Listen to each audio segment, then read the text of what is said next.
So you've inspired me, Riss. I think when I'm back from my LA trip, I will venture into New York City, into where the migrants are sort of hanging out, and maybe I'll do some man on the street. Like, I'll talk to the migrants. I'll be like, "You guys upset? You don't have new phones. You're not staying in like 5-star hotels." Dude, dude, I want to do it with you. Let me know. We should. We should.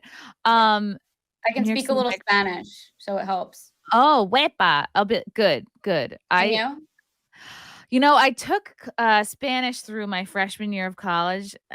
I should be basically sort of fluent, and I'm not. I can do a little. Yeah, I'm same. out of practice for sure. I can get by at a bodega, but that's about it. New York City migrant shelter neighbor says he's a prisoner in my own neighborhood after cops install surveillance cameras outside his house. Oh, is this No Scott way. Lebedo? Scott Lebedo is a very outspoken patriot, and We he's saw him also on Gen 6. yeah. He's a painter. He's great. He's always kind of doing stunts to bring attention to these issues. Let's see what he has to say about the migrants. Say it to him, bloom in the face. It's a cliche, whatever you want to call it. We are a free nation, but we are a nation of laws. Period. This does not belong here. Meramente asustados, con miedo. He's saying that they're afraid. Yeah, we're gonna have to know Spanish, Chris. They don't know what it could happen to them. In court, he said that they're afraid that they might jump them and try to fight with them. I don't know. That just seems like a typical day in New York City. You might get jumped. Someone might try to fight you. Yeah. Well, there's a lot of migrants in my area too. There's this place called the locals call it Mexican Beach, but it's basically a little river nearby, and so they don't go to the beach, which is actually like 2 hours away. They just go to this little river, and they have like I don't know if they're all related, but they all act like they're related because they're barbecuing together and they're hanging out, and they take up such a large portion of this little like river beach. Wow. And we went with our friends just to go tubing, and this bag of weed comes floating down the river, and like we just like, pick it up, we throw it to the side. I'm like trying to speak to them. Some of them said they're from Guatemala, and the children knew a little bit of English, but the adults didn't as much.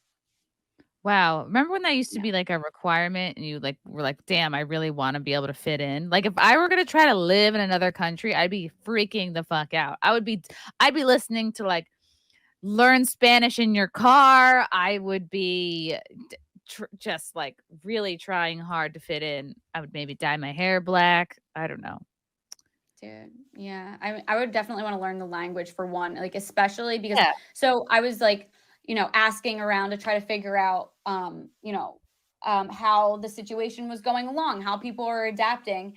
And I was talking to a park ranger, and he was saying to us, at least, by 6 o'clock, all of the cars better be out of this parking lot because we're locking the gates and we're finding any cars that are still in this parking lot, like park rangers, right? Mm-hmm. And I'm like, these people don't speak English, dude. Like, how are you telling them? And I was like, are you downloading Duolingo and are you practicing Spanish? He's like, I don't have a freaking care in the world. I'm not trying to learn Spanish. I was like, okay, all good. But, that just goes to show that they're probably not having the easiest time here. They're probably getting all these fines. Mm-hmm. I wonder if they're getting in trouble for not paying them because they don't know. The dude is telling them this rule in English and they don't understand it.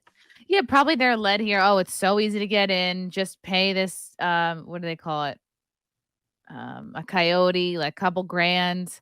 They're probably getting shaked down for their life savings. And then they get here and everyone hates them. And it's like they're not set up for success. Well, it's the government's fault. It's the Biden's fault. Like they could easily do it in a way that would make them more welcome, but they're not being granted work papers when they come to the border. They're not allowed to legally work. They're allowed entry, but they're not allowed to legally work here. So how are they supposed to survive? They're being forced to do everything illegal. Wow. So they have to get another option. They have to work. The Biden administration.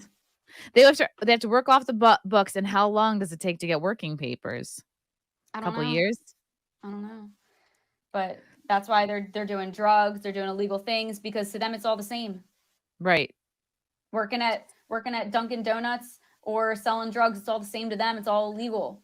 Right. If they don't have to pay taxes and they don't have to like write anything, Yeah. They're not like starting a business. Let me keep my receipts and write everything off.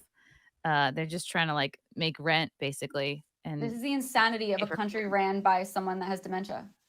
There's Yeah. other places for people that have dementia. There's a restaurant in Japan that only employs dementia patients to serve food. And so like you're not What? exactly sure what order you're gonna get when you order something. That's like the whole business model. That's a But there's great places for gimmick. people. Like everybody has a place in the world. There's jobs for everybody. It doesn't have to be True. run in the country.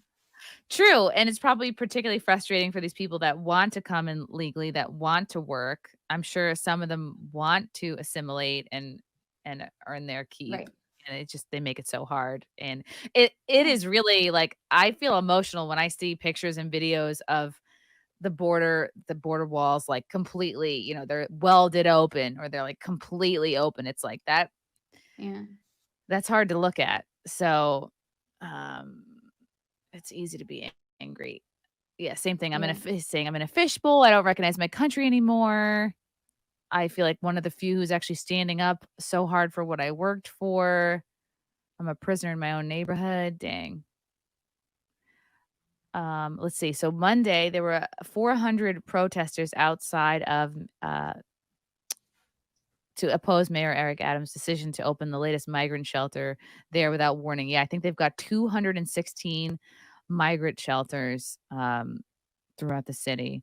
Some 104,000 migrants from the U.S. border have been processed in New York since spring of last year, and nearly 56,000 are currently in the city's care, including Randall's Island, hotels, and facilities like St. John Villa. Yeah. It's just like it's too much. So it's like what is it? They're too proud to shut it off. It's like, dude, you're screwing the city. And all these kids that are gonna start school in September, like the schools don't have the resources to support all that. Yeah, dude. So like I talked to some people that are teachers in the Philadelphia public school system, and a lot of them they're being hired if they can speak bilingually Spanish too, because a lot of the children like can't even speak English. So the teachers have to know Spanish. That's crazy. I know. But they're probably not going to be paid more. They're just like, you have to know Spanish. I remember when I was in school, like high school, they said like, you're going to have to know Spanish, but they should have said like, if you're going to be a teacher, you definitely need to know Spanish.